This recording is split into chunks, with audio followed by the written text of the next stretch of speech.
এই যে সালাতের মাঝে মাঝে এই যে সময়ের ফাঁকটা আল্লাহ রেখে দিয়েছেন, যে সালাতের মাধ্যমে আগের সময়ের মধ্যে যে পাপটা হয়েছে আল্লাহ যেন সেই পাপকে ক্ষমা করে দেন।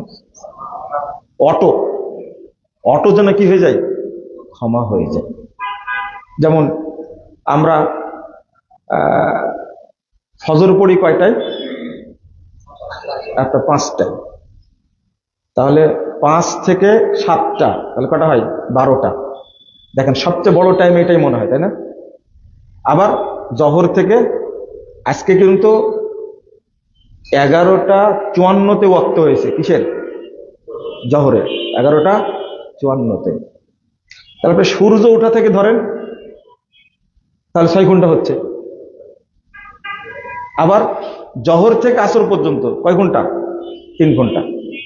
আসর থেকে মাগরিব পর্যন্ত, মাগরিব থেকে এশা পর্যন্ত, এশা থেকে আপনি ধরবেন রাতে 3য় প্রহর পর্যন্ত।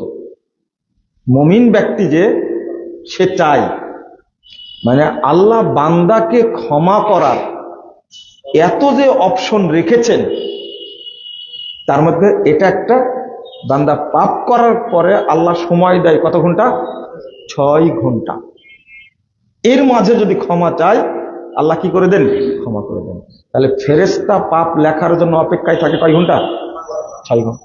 6 ঘন্টা পার হয়ে গেল, কিন্তু আপনি ক্ষমা চাইলেন না, আল্লাহ আপনাকে কি করবে না? মাফ করবেন, লিখে ফেলবেন। এরপরেও যদি লিখেও ফেলে তবুও কিন্তু মাপ পাওয়ার সুযোগ আছে। আপনাকে প্রতিদিন মনে করতে হবে, অন্তত মরে যাওয়ার সময়, মরে যাওয়ার মানে কি? আল্লাহুম্মা বিসমিকা আমুতু ওয়া আহইয়া। এই যে মরে যাচ্ছেন, নিজে কিন্তু বলেই মরছেন, আমি মরে যাচ্ছি, আবার কি আমি জীবিত হব। তার আগে আপনাকে মনে করতে হবে আমার পাপগুলো আমুলনামায় নেই। কি কি বললাম? পাপগুলো নেই। বুঝাতে পারেনি মনে হয়। নেই। অন্তত শেষে একটা দোয়া পড়ে ঘুমাবেন।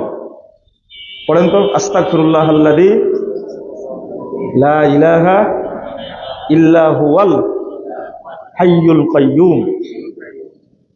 এমন একটা দোয়া, এই একটাই দোয়া যেটা পড়লে আল্লাহ কাবিরা গুনাহকেও ক্ষমা করে দেন।